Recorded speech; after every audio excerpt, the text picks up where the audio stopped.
tardes para todos y bienvenidos a una nueva sesión de Estudiemos Juntos la Biblia. Hoy vamos a continuar con el libro de Zacarías, que lo dividimos en dos partes para tomar 7 y 7 capítulos. La última parte de lo que habíamos hablado es como el Señor lo que está esperando es que vayamos a la acción, que no nos quedemos en ritos pensando que el ejercicio de la religiosidad nos va a permitir salvarnos, sino que vayamos a actuar con justicia, que hagamos las cosas de la manera correcta.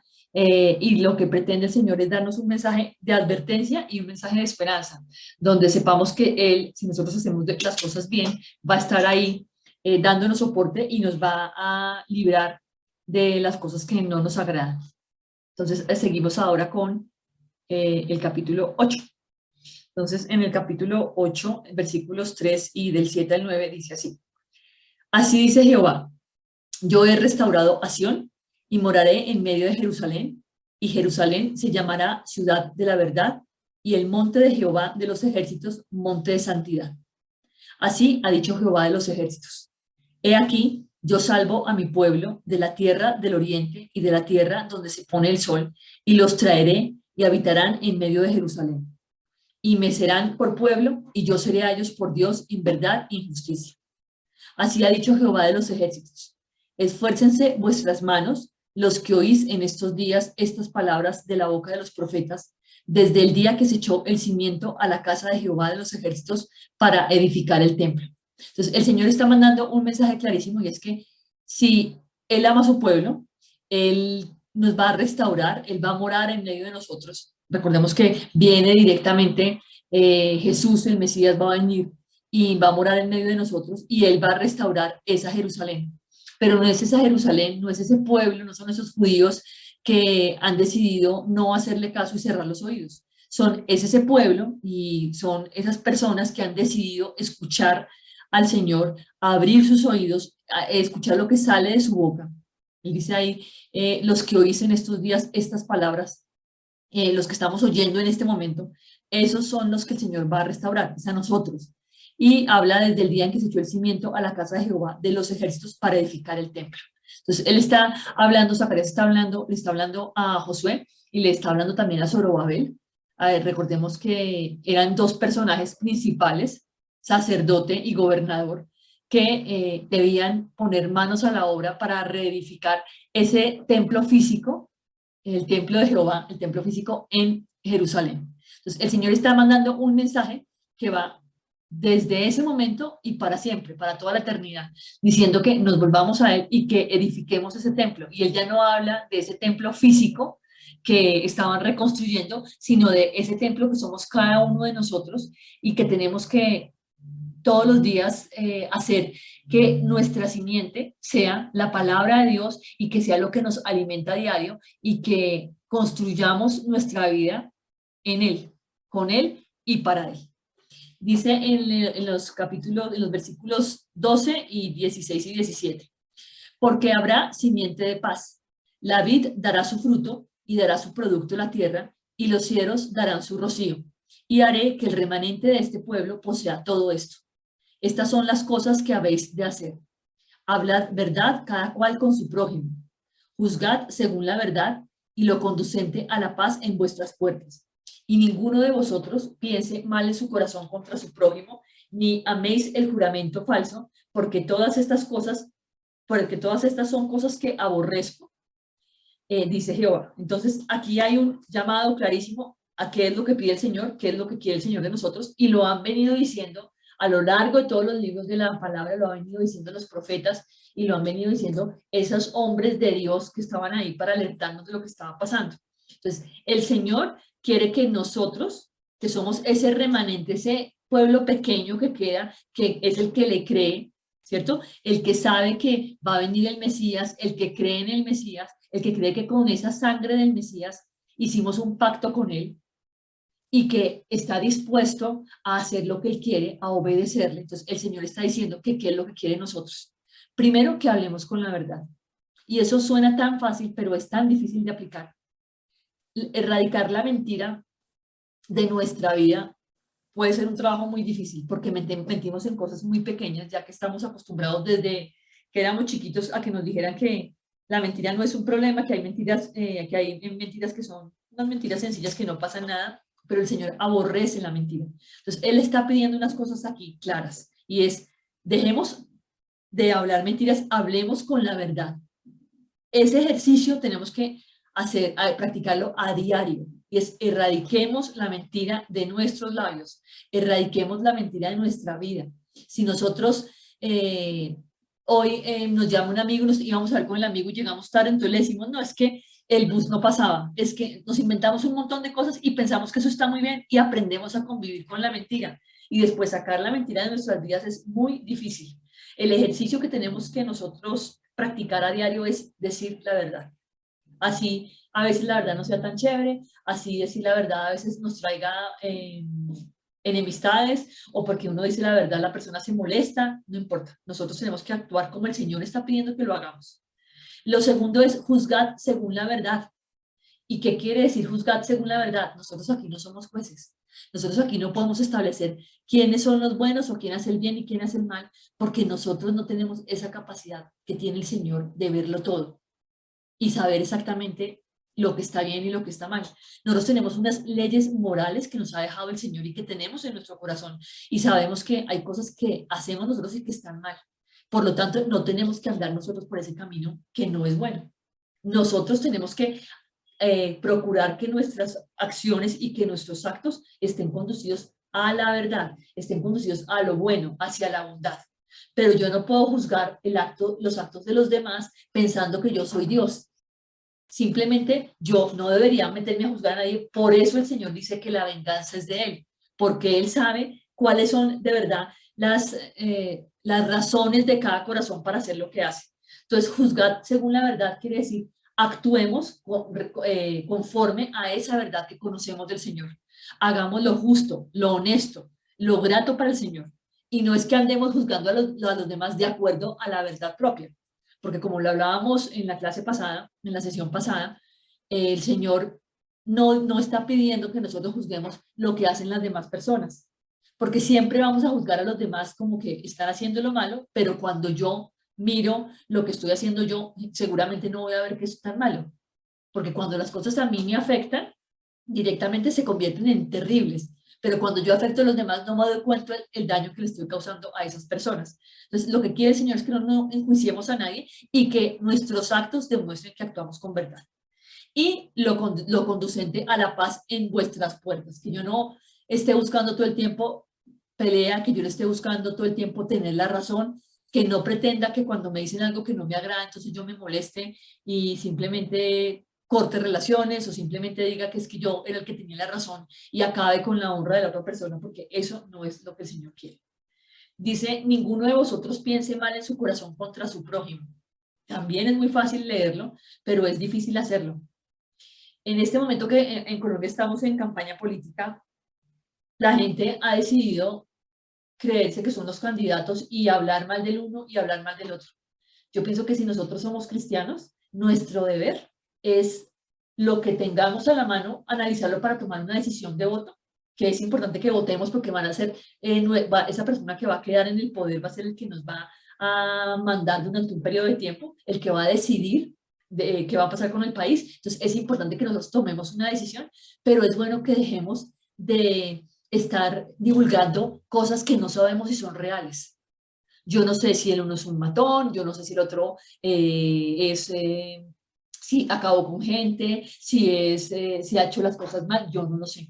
Por lo tanto, yo no puedo ponerme a andar llevando y trayendo cosas y andar compartiendo cosas que no son para nada la verdad y la verdad que Dios conoce. Porque hay personas que escriben y personas que han analizado que ellos sacan conclusiones, pero yo cómo sé si esa es la conclusión real. Entonces, una parte de lo que está pidiendo el Señor es que en nuestras moradas haya paz. ¿Y cómo va a haber paz si yo me la paso difundiendo cosas que no son? Yo tengo la capacidad analítica para saber y para pedirle al Señor que me guíe por quién debo votar. Pero eso no quiere decir que yo acepte y autorice que acaben con la honra del otro.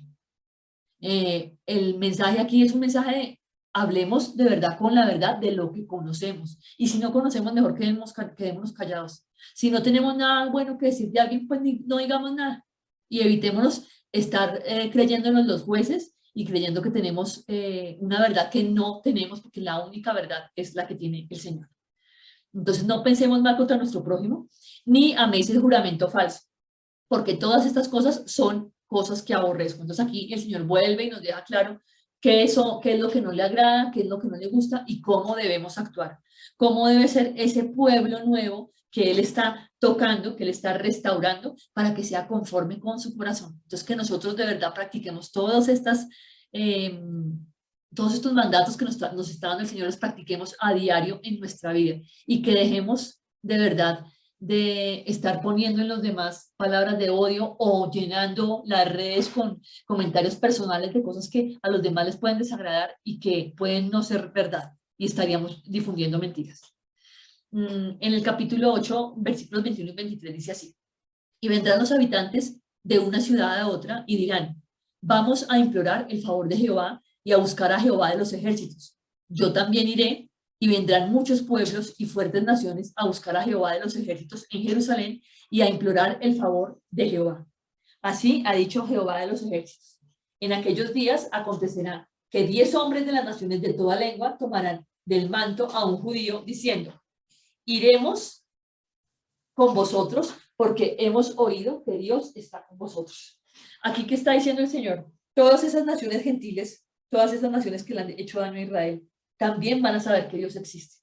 Y eso ya lo tenemos, eso es una profecía que se cumple cuando viene Jesús, que se cumple cuando Pablo empieza a predicar a los gentiles, que se cumple cuando Pedro decide que también la salvación es para los gentiles, porque tiene la visión clara de los animales que bajan del cielo y que les dice, que el Señor le dice que coma de los animales. Entonces, el Señor abrió la puerta para los gentiles, nos abrió la puerta a nosotros para entrar en ese reino de Dios. Nosotros fuimos hechos hijos de Dios por medio de la sangre de Jesús al morir en esa cruz.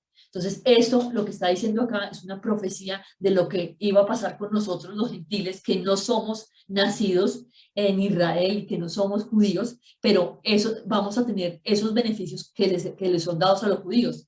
Y en aquellos días va a acontecer que 10 hombres de las naciones de toda lengua tomarán del manto a un judío diciendo, iremos con vosotros porque hemos oído que Dios está con vosotros. Saben que los judíos, que de Israel, que de los judíos viene esa salvación, pero lamentablemente pues algunos judíos no lo aceptaron. Por eso siempre hablan los profetas de ese remanente. Ya nosotros somos también Israel. Ya nosotros estamos para apañar aquí a otros para que vengan y que sepan que ese Dios de Israel es nuestro Dios que ha decidido salvarnos por medio de la sangre de su Hijo. En el capítulo 9, bueno, todo el libro de los profetas pues está lleno de profecías, el libro de Zacarías está lleno de profecías mesiánicas y deja clarísimo quién va a ser ese Mesías de Israel. Dice en el capítulo 9, versículos 1, versículos 7 al 9, 12 y 16 al 17. La profecía de la palabra de Jehová está contra la tierra de Adrat y sobre Damasco, porque a Jehová deben mirar los ojos de los hombres y de todas las tribus de Israel. ¿Qué está diciendo acá? Dios viene en persona, en la persona de Jesús. O sea, Dios va a venir a esta tierra y por intermedio de Jesús.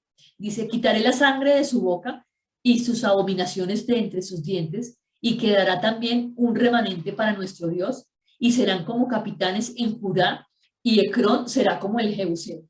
Es decir, no va a haber acepción de personas, no va a haber diferencia entre los que son de Israel y los que no son de Israel, porque es ese solo remanente que va a estar compuesto por judíos de sangre judía y por gentiles como nosotros, que va a ser un solo pueblo.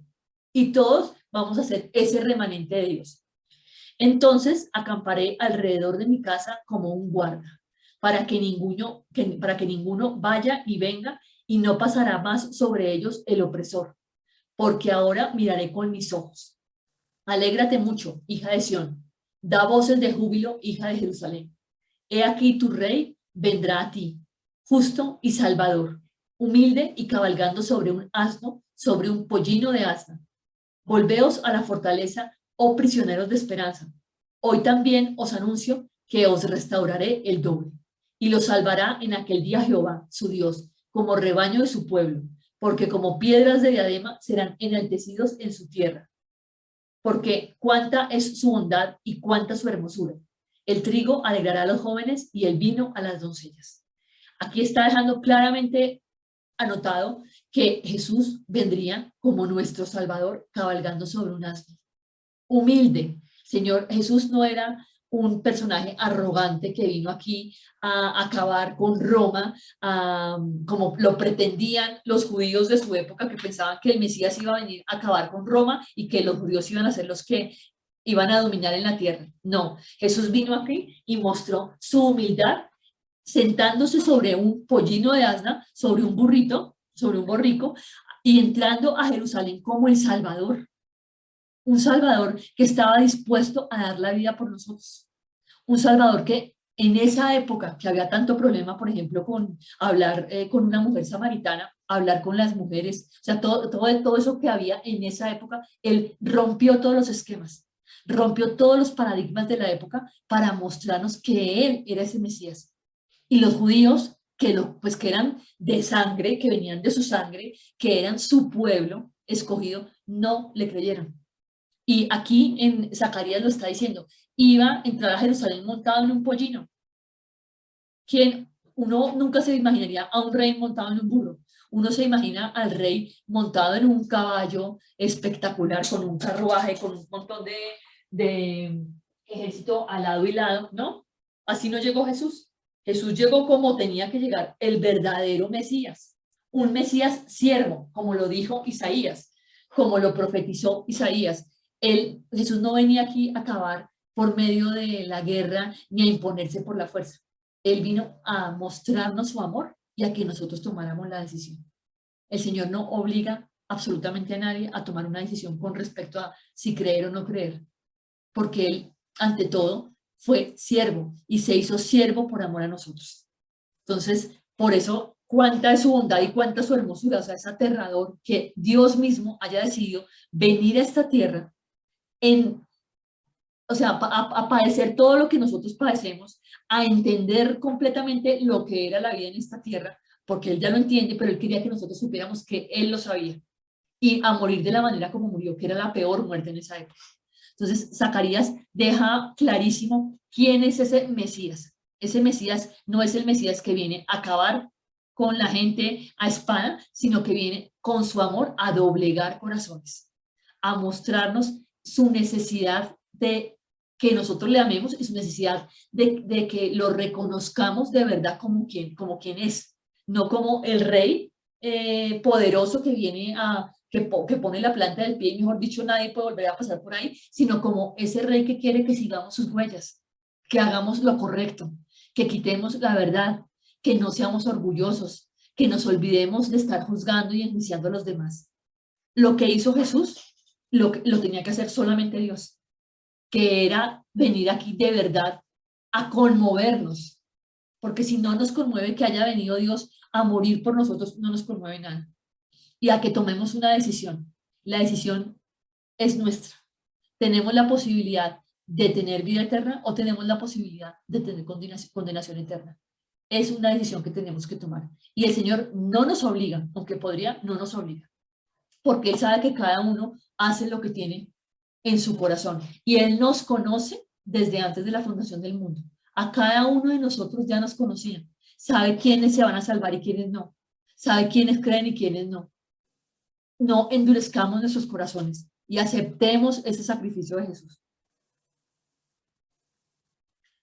El capítulo 10, voy a leer versículos 1 al 2, versículos 6, el 8 y el 12. Dice así: pedid a Jehová lluvia en la estación tardía.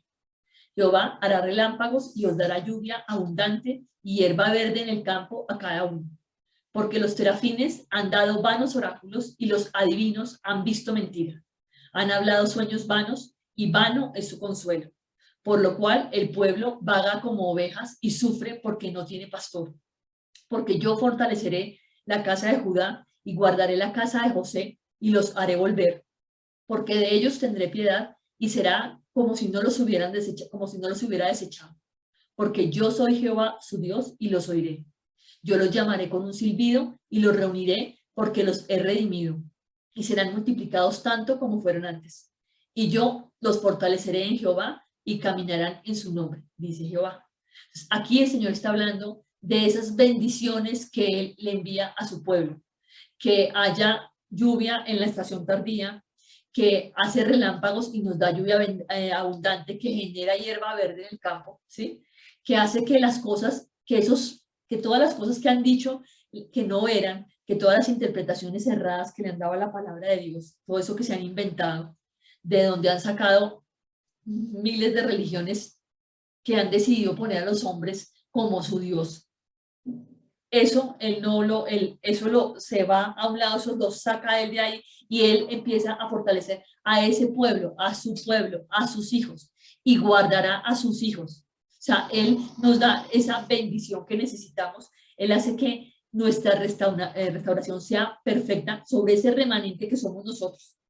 Él hace que ese camino a la salvación por el que Él vino a la tierra, ¿sí? Por el que Jesús vino a la tierra, ese mensaje que nos dejó sea correcto, y esos pastores que han hecho lo incorrecto, esos pastores que han venido para acabar con las ovejas, para inventarse cosas que no son, para mostrarles verdades que son incorrectas, ¿sí? Para mostrar que es bueno lo malo y malo lo bueno, eso Él no lo va a aceptar.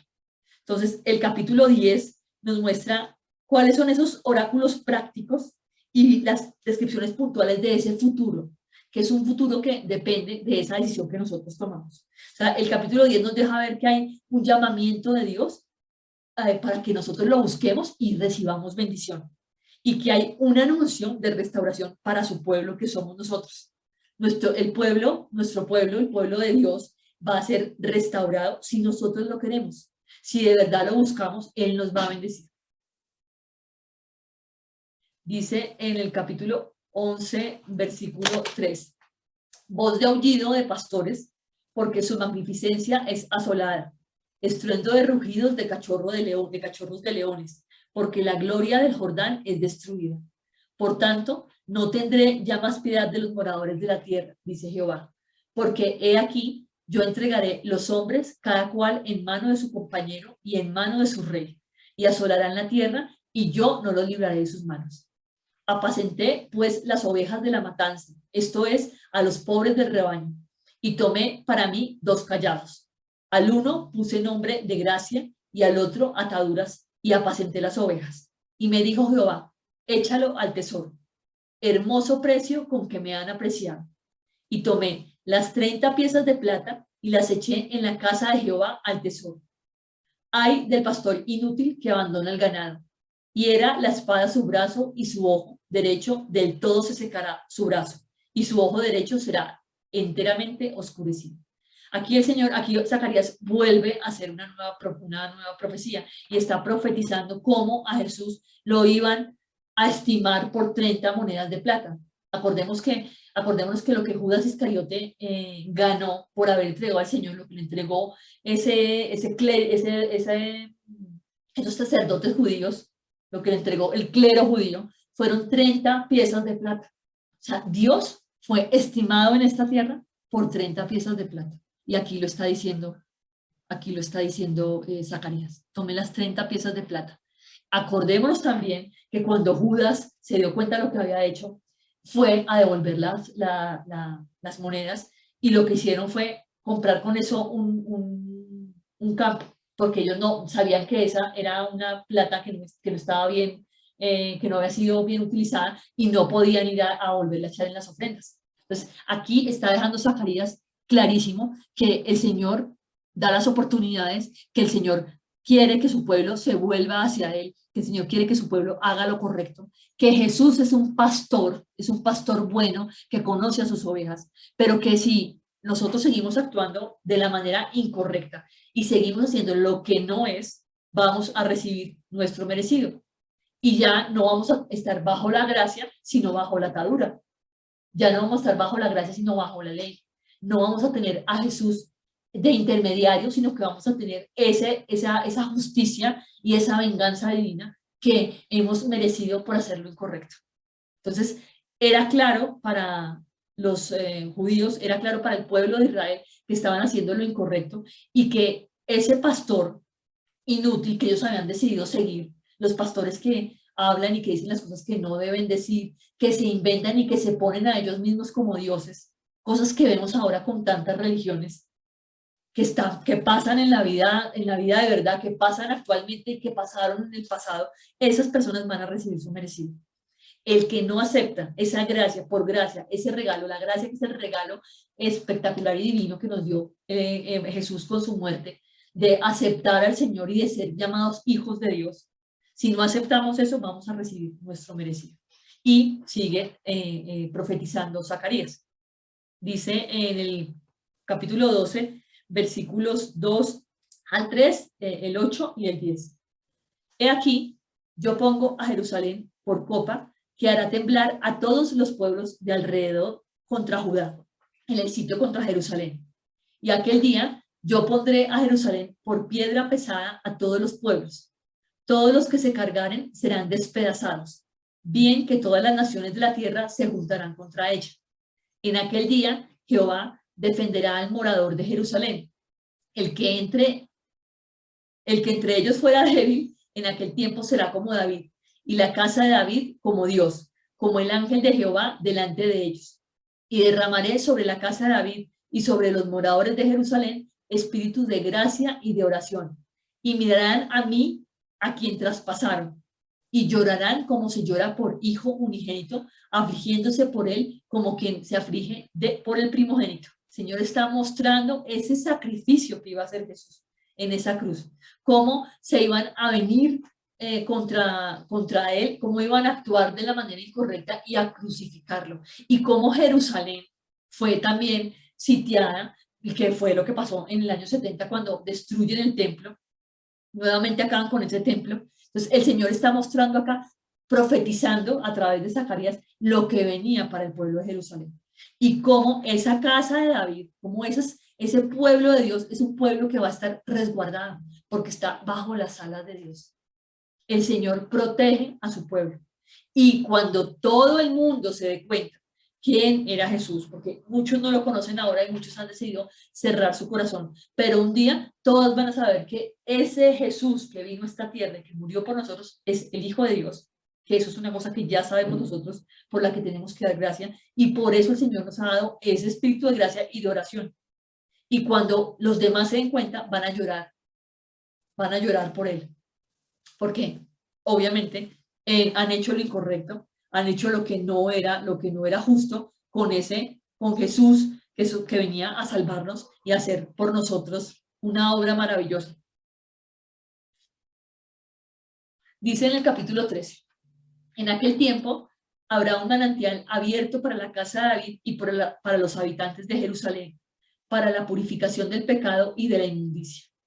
Y en aquel día, dice Jehová de los ejércitos, quitaré de la tierra los nombres de las imágenes y nunca más serán recordados. Y también haré cortar de la tierra a los profetas y al espíritu de inmundicia. Y dirá, no soy profeta, labrador soy de la tierra, pues he estado en el campo desde mi juventud. Y le preguntarán, ¿qué heridas son estas en tus manos? Y él responderá, con ellas fui herido en la casa de mis amigos. Recordemos que Jesús recibe esa muerte de cruz, sus manos son horadadas y sus pies, aparte recibe la lanza en el costado, le abren el costado.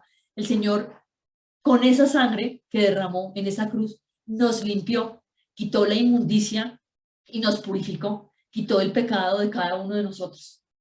¿Cómo es la vida que Él quiere que nosotros vivamos a su lado? Pues es una vida en la que andemos en santidad, en la que hagamos lo correcto, en la que actuemos de la manera que Él nos mostró, en la que se debe actuar.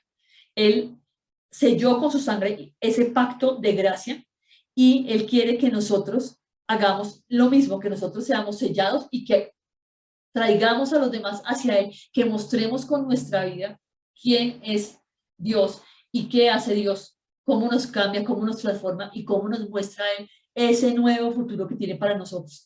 Nosotros ya tenemos una nueva tierra, que es la tierra de Sion. Ya sabemos que tenemos esa nueva Jerusalén. Ya sabemos que el Señor cambia nuestros corazones, que cambia el corazón de piedra, que no le importan los demás y nos da un corazón de carne. Un corazón de carne con su palabra que mora en nosotros y que nos permite tomar las decisiones correctas. Y los que hirieron a Jesús, o sea, su mismo pueblo, su pueblo de sangre, su raíz, decidió crucificarlo.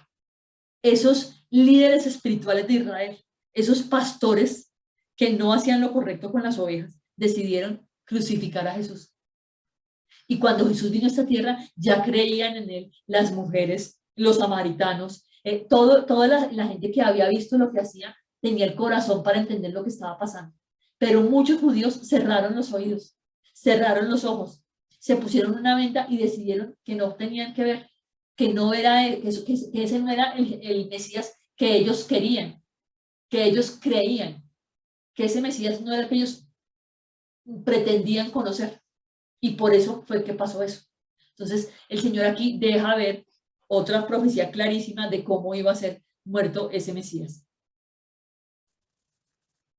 En los versículos 7 al 9 dice, levántate, oh espada, contra el pastor y contra el hombre compañero mío, dice Jehová de los ejércitos. Hiere al pastor y serán dispersadas las ovejas, y haré volver mi mano contra los pequeñitos. Y acontecerá en toda la tierra, dice Jehová, que las 2/3 partes serán cortadas en ella y se perderán, mas la tercera quedará en ella. Y meteré fuego en la tercera parte, y los fundiré como se funde la plata, y los probaré como se prueba el oro. Él invocará mi nombre, y yo lo oiré, y diré, pueblo mío, y él dirá, Jehová es mi Dios. O sea, el Señor está mostrando acá cuál es su acción en la historia. Que es, él va a erradicar lo que no es, va a meter fuego en las cosas que definitivamente no son lo que él ha pedido, en las personas que hacen lo incorrecto, porque él va a hacer justicia. Su justicia divina va a venir a nosotros. Y cuando venga esa justicia, viene de la manera adecuada y seguramente solamente su pueblo, que somos nosotros, vamos a estar dispuestos a aceptarlo y los demás pues van a perecer en la muerte que tiene para ellos, es la muerte eterna, la desolación, porque los que acepten a Jesús van a aceptarlo para vida eterna, más los que no lo acepten no van a tener sino la muerte. Entonces, aquí esta redención va a incluir un manantial en el que vamos a poder lavarnos de ese pecado y de esa inmundicia. Vamos a librarnos de todas esas instancias espirituales que han dominado todo, que se supone que son buenas, y vamos a estar nosotros conectados con un pastor que nos va a sanar, que va a quitar todas nuestras dolencias, aparte de la maldad que ya nos ha lavado y con la cual nos ha ayudado a hacer esas nuevas criaturas. Entonces, el pastor, ese pastor que es Jesús, no es un pastor como son los otros pastores, que llenan de mentira el corazón de sus ovejas y que ni siquiera las conocen, no les interesa conocer.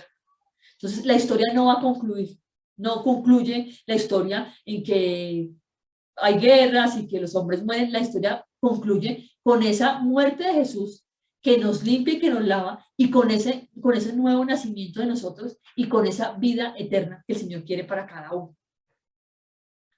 Dice en el capítulo 14, versículos 2 al 4, 7, 9, 11 y 16. Porque yo reuniré a todas las naciones para combatir contra Jerusalén, y la ciudad será tomada y serán saqueadas las casas, violadas las mujeres, y la mitad de la ciudad irá en cautiverio. Mas el resto del pueblo no será cortado de la ciudad. Después saldrá Jehová y peleará con aquellas naciones como peleó en el día de la batalla, y se afirmarán sus pies en aquel día sobre el monte de los olivos, que está al frente de Jerusalén, al oriente. Y el monte de los olivos se partirá por en medio hacia el oriente y hacia el occidente, haciendo un valle muy grande. Y la mitad del monte se apartará hacia el norte y la otra mitad hacia el sur. Será un día, el cual es conocido de Jehová, que no será ni de día ni de noche, pero sucederá que al caer la tarde habrá luz, y Jehová será rey sobre toda la tierra. En aquel día Jehová será uno y uno su nombre, y morarán en ella, y no habrá nunca más maldición, sino que Jerusalén será habitada confiadamente, y todos los que sobrevivieren de las naciones que vinieron contra Jerusalén subirán de año en año para adorar al rey, a Jehová de los ejércitos, y a celebrar la fiesta de los tabernáculos. Entonces, como lo decía antes, la historia no va a concluir ahí. El Señor va a reunir a todas las naciones contra Jerusalén y la ciudad va a ser asolada con dramas horribles. O sea, acordémonos que los profetas hablan, hablan unas palabras que a veces a nosotros no nos suenan, pues decimos eso tan raro, pero nosotros utilizamos a diario ese tipo de lenguaje. Cuando uno dice, uy, no, están lloviendo maridos. No es que estén cayendo maridos a la tierra, simplemente es que está lloviendo demasiado. Ese es el tipo de lenguaje que utilizan los profetas. Entonces lo que está diciendo el Señor es que Jehová va a volver a actuar en la historia y va a descender sobre ese monte de los olivos, y cuando acabe todo ese episodio va a ser rey sobre la tierra, va a ser uno. Y esa nueva Jerusalén no va a volver a sufrir nunca más ni maldición ni tranquilidad. Toda la riqueza de las naciones va a ser reunida en esa nueva Jerusalén. Las naciones van a subir a celebrar la fiesta de los tabernáculos. Y el que no, pues el que definitivamente no acepte lo que es, pues va a recibir la justicia, la venganza de Jehová. Entonces, esto ha sido, este capítulo de Zacarías, y bueno, en general todos los profetas, sabemos que han sido objeto de interpretaciones incorrectas, de hablar de un final de la historia. Entonces ellos dicen que es que todos los judíos van a ser salvos. Eso no es lo que dice aquí Zacarías. Zacarías siempre ha hablado de un remanente, igual que varios profetas. Siempre está hablando de ese remanente y de esos que creen. Los que no crean, los que definitivamente deciden cerrar su corazón y no aceptar a Jesús y no aceptar el sacrificio de Jesús, ellos no van a poder ser salvos. Entonces, sobre los profetas se tejen muchas historias, incluido también pues todo lo que se hace, se ha armado alrededor del Apocalipsis, y lo que está diciendo el Señor es que Él es el rey de la historia, que Él es quien domina la historia y quien sabe cómo son las cosas. Él conoce el corazón de cada uno de nosotros y sabe quién es algo y quién no. Sabe quién al principio creyó y después se enfrió y decidió alejarse y ya no cree. Sabe quién está perdido y quién no. El Señor nos da la oportunidad de, al ser sus hijos, predicar su palabra y tratar de ser testimonio de lo que Él ha hecho en nuestras vidas. Entonces, hagamos las cosas de manera que los demás, al verlas, sepan que de verdad somos hijos de Dios, que de verdad nosotros no andamos en mentira, que de verdad nosotros hacemos lo correcto, que nos equivocamos porque no somos perfectos, pero que buscamos siempre amar a los demás, como nos dijo Jesús que lo hiciéramos, como a nosotros mismos, hacer las cosas correctas, hacer las cosas con amor y de verdad extender ese reino que vino en el momento en que Jesús pisó esta tierra, en el momento en que Jesús decidió con su testimonio mostrarnos que sí había una forma de vivir en esta tierra de la manera correcta. Entonces, los profetas siempre nos traen ese mensaje de salvación y ese mensaje de urgencia, de tomar una decisión. Ese mensaje que nos lleva a hacer las cosas de la manera correcta, a dejar de pensar que nuestra vida no tiene sentido, que nosotros tenemos que hacer por nuestras propias fuerzas, y nos muestran que es Dios el que hace por nosotros. Cuando nosotros entregamos nuestra vida al Señor, el Señor va poniendo las cosas que necesitamos en la medida en la que Él decide. Porque no es que yo le pida al Señor y como yo soy cristiano, yo le pido a Dios y Dios me da todo lo que yo quiero. Eso no es verdad. El Señor siempre da lo que es justo. Y a veces nosotros oramos por cosas que pensamos que son buenas y el Señor nos dice, no, eso no es bueno, no te lo voy a dar, pero nos da algo mejor. Siempre nos va a dar algo mejor. Entonces, el Señor es el que está a cargo de nosotros y a cargo de la historia. No nos estresemos. Hagamos lo correcto, andemos en el camino de la justicia, amemos a los demás y seamos un ejemplo de lo que hace Él en nuestras vidas. Y pues con esto terminamos Zacarías, y pues les deseo un feliz fin de semana, una feliz semana siguiente, y que Dios les bendiga. Nos vemos en 8 días.